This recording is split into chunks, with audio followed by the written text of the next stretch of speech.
cut through cold waves under a dark sky. The crew watched their radar screens. Then it appeared a single fast-moving object. No warning, no call, no signal. It moved faster than any cruise missile they had seen.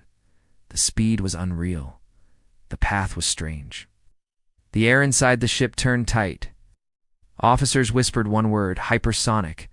If they were right, this was Russia's new super missile. And it was heading straight toward the ship's patrol zone. Before we continue, like this video, subscribe, and press the bell icon. Stay with us to the end to learn why this intercept shocked Moscow itself. Tensions between the United States and Russia had been rising for months. NATO ships patrolled the North Atlantic and Arctic waters more aggressively than at any time since the Cold War. Satellite imagery and intelligence reports showed unusual activity near Russia's northern ports. New missile silos were being tested. Submarines moved closer to international waters. Analysts warned Washington that Russia was not just expanding its fleet, they were testing weapons designed to break through U.S. defenses. Among them, new missile had drawn particular concern. Classified by intelligence as a super missile, it combined speed, maneuverability, and unpredictability. Experts called it one of the deadliest designs ever developed. The missile could travel at hypersonic speeds far faster than conventional cruise or ballistic missiles. It had a small radar signature, making it extremely difficult to detect. Its trajectory could shift mid-flight, confusing most current defense systems. Russian military leaders were confident it could bypass even the most advanced missile shields. Western analysts warned that if this missile ever entered active service, it could give Russia a tactical edge in both offensive strikes and deterrence. The implications were serious. A single missile test could escalate tensions if it approached international waters or NATO territory. Meanwhile, the U.S. Navy kept close watch on the North Atlantic. Destroyers and cruisers patrolled strategic routes. Among them was an Arleigh Burke-class destroyer on routine patrol. Its crew had seen dozens of missile tests, radar blips, and international exercises. They trained for war every day, but nothing had prepared them for what they would encounter that night. Officers reviewed standard operating procedures, checked missile systems, and ran simulations. The bridge hummed with quiet efficiency. The Combat Information Center, or CIC, displayed dozens of screens showing radar, sonar, and satellite feeds. Every blip was a potential threat. Every alert demanded attention. On board, the crew was diverse in experience, but united in focus. Radar operators scanned the skies and seas, ready to detect anything out of the ordinary. CIC officers tracked patterns and assessed threats. Weapons officers verified readiness of the SM-3 and SM-6 missile systems. Even the junior sailors understood the stakes. In these waters, seconds mattered. A small error could escalate into an international incident. Despite the calm exterior, tensions simmered below deck. The destroyer's commanding officer reviewed the intelligence briefing one last time. "Expect the unexpected," he told the officers. That phrase had never felt more real. The geopolitical stakes were immense. NATO had warned Russia not to conduct missile tests near international shipping lanes. Washington considered every Russian move with caution. A single miscalculation could trigger a military confrontation. Intelligence agencies monitored Russian naval communications, satellite feeds, and early warning radars. They had picked up unusual missile activity in the Barents Sea. Russia had reportedly launched a new weapon, untested in real-world interception scenarios. Us analysts debated its potential. Some called it unstoppable. Others argued U.S. defenses could handle it if systems worked perfectly. Either way, failure was not an option. The destroyer patrolled a routine corridor, but the crew knew the waters were far from routine. Reports had come in of Russian submarines surfacing closer to NATO ships. Satellite feeds had tracked multiple missile tests, but this one was different. Intelligence suggested it was a live test of the super missile, designed to push the limits of U.S. detection and interception.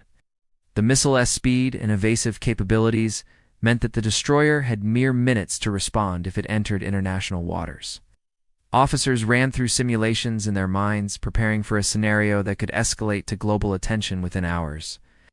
Every system on the ship was ready, but the unpredictability of the missile made the crew uneasy. Hypersonic weapons were not science fiction anymore. They were real, fast, and lethal. Analysts in Washington debated the strategic implications. If the missile was intercepted, it would prove that even Russia's deadliest weapons were not beyond U.S. reach. If it wasn't, it could change naval tactics forever. The destroyer moved quietly through the dark waves, radar and sonar active. Each crew member knew what was at stake. The missile could appear at any moment. And when it did, the world would watch the U.S. Navy's response. And then, without warning, the radar blips began to change. Something appeared on the horizon, moving faster than anything previously recorded.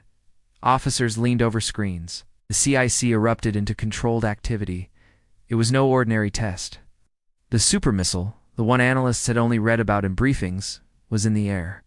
It was coming toward the patrol corridor. The crew realized, all at once, that history was about to be made. The radar blips grew larger by the second. The object was moving at hypersonic speed faster than any missile the crew had ever tracked. The CIC officers exchanged tense glances. Every second counted. The commander barked orders. Lock radar. Track trajectory. Prepare SM-6. The ship shifted into combat condition 1, the highest alert for imminent threat. Crew members moved swiftly but calmly. Every hand had a role. Every eye stayed on the screens. The destroyer's systems were designed for speed, but nothing prepared them for a missile that could twist its path mid-flight. The missile's trajectory was unusual. It didn't follow a straight line like conventional ballistic missiles. Instead, it weaved and dipped, testing the limits of radar tracking. Officers calculated its flight path in real time, cross-referencing satellite data and onboard sensors. The tension was palpable. The crew knew the missile's destructive potential. A successful hit could devastate a ship or even spark an international incident. Yet here they were, alone on the waves, facing the most advanced weapon Russia had ever tested. Target confirmed, the radar officer reported. The commander nodded. Weapons ready. Launch on my mark. The ship's vertical launch system hummed. Missiles were armed and ready. Every sensor focused on the incoming threat. The SM-6 missile, designed for both surface and air interception, was loaded. Its guidance system would rely on radar and onboard targeting to find the supermissile. The crew knew interception was nearly impossible. Hypersonic missiles were designed to defeat such defenses, and yet they had no choice. The alternative was unthinkable. At 1:47 a.m., the order was given. SM-6 missile launched. Flames shot from the vertical launch tube. The missile soared into the night sky, its trajectory guided by the destroyer's radar. Seconds stretched into eternity as the crew tracked both missiles, the incoming Russian weapon, and their own interceptor. The SM-6 adjusted course mid-flight, following the evasive patterns of its target. The missile's speed required split-second calculations. One error could mean a miss. One mistake could be catastrophic. The incoming missile was relentless. It maneuvered aggressively, as if designed to confuse the AEGIS system. But the destroyer's radar was precise. Algorithms predicted its next move. The crew coordinated corrections. Radar operators relayed continuous updates to the fire control system. The SM-6's guidance system adapted instantly. The missile closed in. The destroyer seemed to hold its breath. Each passing second felt like an eternity. Officers whispered numbers, recalculating angles, speeds, and distances. Every correction mattered. Hypersonic weapons left little room for error. Then it happened. The two missiles converged at over Mach 8 speed, high above the North Atlantic. A blinding flash lit the sky. The Russian supermissile exploded mid-air, its fragments scattering harmlessly over the water. Relief swept through the ship. The impossible had been done. Radar screens confirmed the destruction. The missile that experts said could not be intercepted was neutralized. Cheers broke out quietly in the CIC, but the mood remained serious. This was not a victory celebration. It was a demonstration of lethal precision, training, and technology. On board, the crew processed what had just occurred. They had faced one of the most advanced weapons on Earth and prevailed. Intelligence reports had warned that interception was unlikely, yet here they were. Having done what was deemed impossible, the commander relayed the results to the fleet command. Washington would be informed. NATO allies would soon learn that U.S. missile defense could handle threats once thought untouchable. The destroyer returned to patrol formation, systems still on alert. The night remained dark and cold, but the atmosphere aboard the ship had shifted. They had just rewritten the expectations of modern warfare. Across the Atlantic, Russian command centers registered the explosion. Initial shock gave way to confusion. Analysts scrambled to understand what had gone wrong. The supermissile, the pride of Russia's newest arsenal, had failed. Moscow quickly went into damage control, trying to downplay the incident to the public. Internally, the military recognized the unexpected vulnerability. Questions arose about the effectiveness of the missile and the reliability of U.S. intelligence. The event was not just a tactical win, it was a psychological blow. The intercept proved that no weapon, no matter how advanced, was beyond U.S. reach. By 2:15 a.m., the immediate threat had passed. The destroyer resumed its patrol. The crew remained vigilant, knowing this incident might mark a new era in naval warfare. Hypersonic weapons were real, but so were US defenses. The balance of power in the North Atlantic had shifted, if only slightly, and the world was watching. The missile the U.S. destroyer faced was unlike anything most naval crews had encountered. Classified intelligence identified it as a new Russian hypersonic weapon. Hypersonic means it travels faster than Mach 5, 5 times the speed of sound. This missile was moving closer to Mach 8 or 9. At these speeds, the air itself generates heat that can melt ordinary metals. Its flight path was unpredictable. Unlike traditional ballistic missiles that follow a parabolic arc, this missile could maneuver mid-flight. It could dive, climb, and shift laterally, confusing radar and defense systems. For decades, military planners assumed such missiles were nearly impossible to intercept. The destroyer relied on the Aegis combat system, one of the most advanced naval defense systems in the world. Aegis links radar, computers, and missile launchers into a single network. It constantly scans the sky, calculating trajectories of incoming threats. In this case, it tracked the hypersonic missile from hundreds of kilometers away. Radar operators fed the missile's position into the fire control system. The data was processed in milliseconds. Calculations determined the missile's future position, factoring in speed, altitude, and evasive maneuvers. The system then selected the most effective intercept point. The intercept was executed using an SM-6 missile. The SM-6 is a dual-role interceptor, capable of hitting aircraft, cruise missiles, and even ballistic targets in certain conditions. It carries an advanced radar seeker in its nose, which locks onto the target during the terminal phase. Its flight control system can adjust fins and thrusters mid-flight to follow a maneuvering target. Essentially, the SM-6 could chase the supermissile as it twisted and turned. The combination of Aegis guidance and SM-6 agility made the intercept possible, though success was never guaranteed. Hypersonic missiles are designed to exploit every weakness in such systems. The Russian missile's design included several advanced features. First, it had a low radar signature. This means it reflected very little radar energy, making it harder to detect at long ranges. Second, it could generate plasma around its body at high speeds, creating a temporary shield that can interfere with radar signals. Third, it was extremely small relative to its speed, reducing the reaction time for defenses. The missile's warhead was also designed for extreme penetration, capable of defeating hardened bunkers or ships. Combined, these features made it a strategic weapon meant to break through NATO's defenses and shift the balance of power. Interception required perfect timing. The SM-6 had to launch at the precise moment to meet the missile in midair. It's too early, and it would run out of fuel. Too late, and the hypersonic missile could reach international waters or strike unintended targets. Guidance corrections were continuous.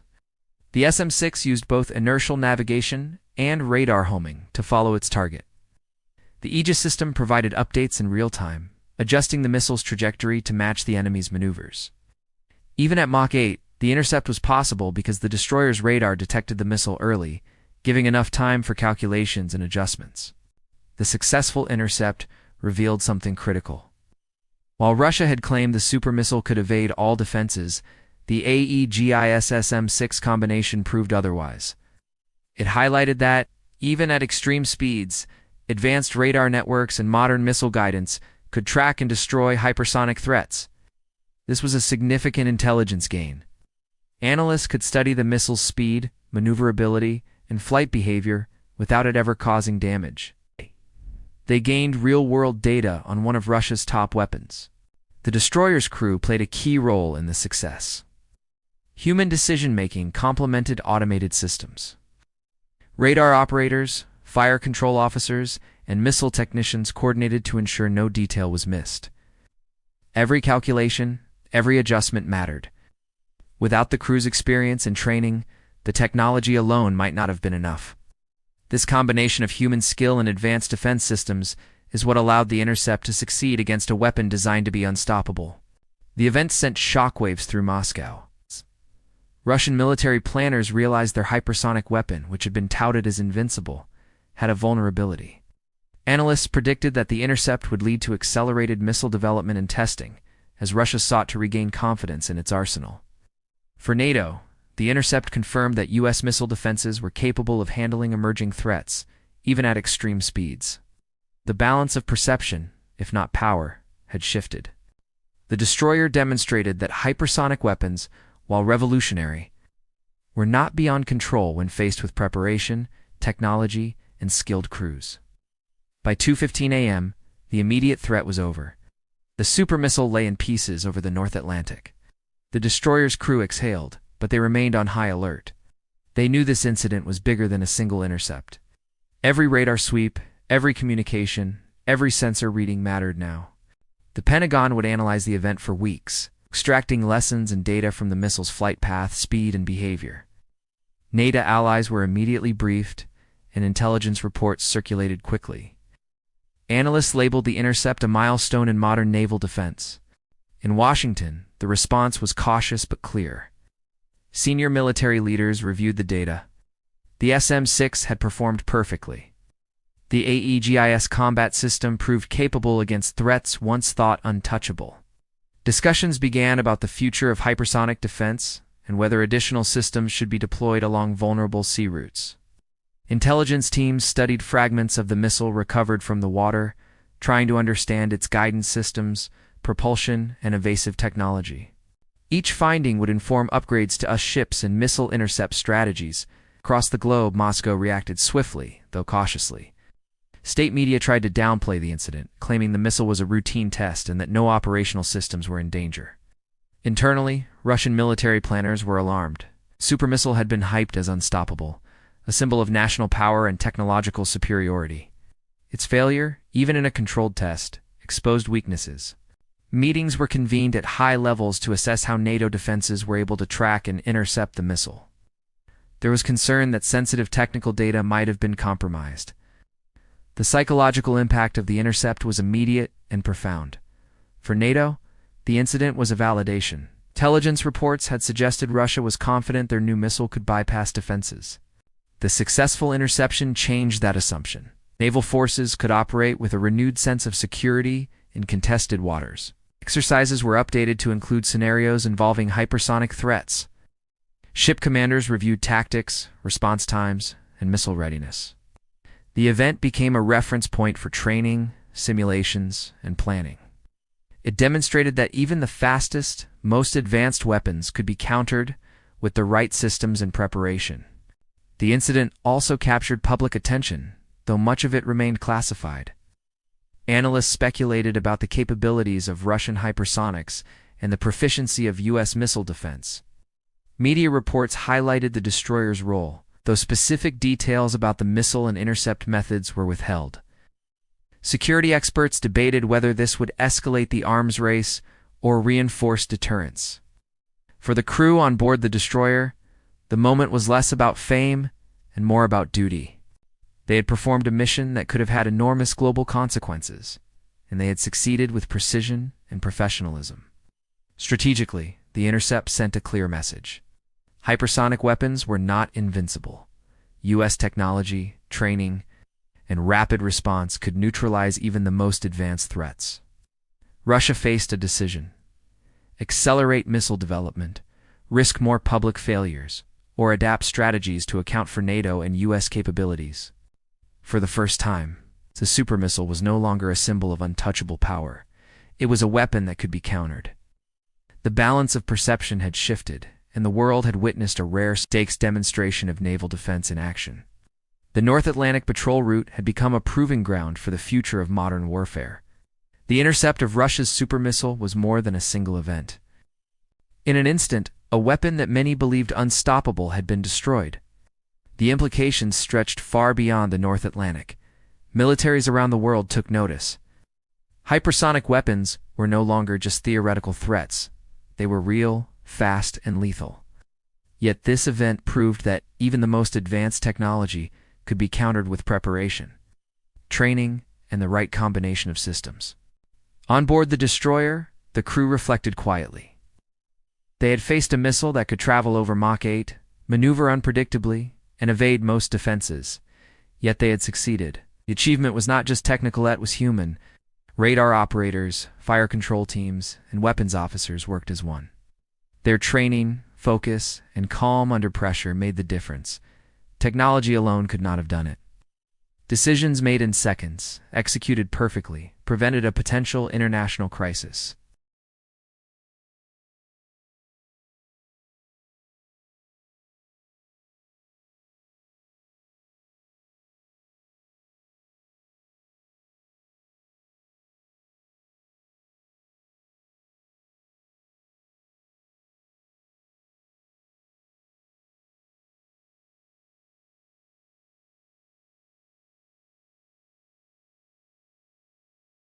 Seconds matter, accuracy matters, readiness matters. One wrong decision, one missed calculation, could escalate a minor incident into a global confrontation. For Russia, the intercept was a shock. Their missile, celebrated as the pinnacle of modern warfare, had failed to reach its target. Analysts in Moscow realized the limitations of their design. Confidence was shaken. The event would accelerate development, testing, and possibly secrecy measures to avoid detection. Yet it also revealed that their assumptions about us defenses were flawed. A weapon meant to dominate now faced exposure. This dynamic highlights the constant tension between offense and defense, a cycle that drives global military innovation. For NATO and U.S. forces, the intercept reinforced strategic thinking. Advanced technology must always be paired with rigorous training and disciplined execution. The event became a case study. Fleet commanders, analysts, and planners reviewed the operation, integrating lessons into future drills and system upgrades. Intercept also had a psychological impact. Allies were reassured that the U.S. Navy could counter even the newest threats. Adversaries were reminded that no weapon is beyond reach. The incident proved that vigilance, coordination, and preparation remain crucial in modern conflict. The North Atlantic is quiet again, but the memory of that night lingers. A missile traveling faster than most could comprehend was stopped by a ship and its crew. The world may never know all the details. Much remains classified, but the lesson is clear. Modern warfare is silent, fast, and deadly. Conflicts are decided not only by weapons but by decisions made in seconds. Small actions can have global consequences. One intercept changed perceptions, altered strategies, and reshaped how nations calculate risk. As the destroyer sailed on, the crew resumed patrol. The stars reflected off the cold waves. Tension remained, as it always does in contested waters. The threat had passed, but the environment had not changed. The next missile, the next weapon, the next crisis could arrive at any moment. Militaries must adapt, innovate, and remain ready. Technology alone cannot guarantee safety. Human skill, teamwork, and rapid decision-making are just as critical as radar systems, guidance algorithms, or hypersonic missiles. In the end, the intercept of Russia's supermissile is a lesson for the world. Even the fastest, most advanced weapons are not invincible. Even in an age of extreme technology, preparation and skill can prevail. The balance of power remains fragile. The North Atlantic patrol route, once routine, now symbolizes the edge of modern conflict. For the U.S. Navy, it is proof that readiness, training, and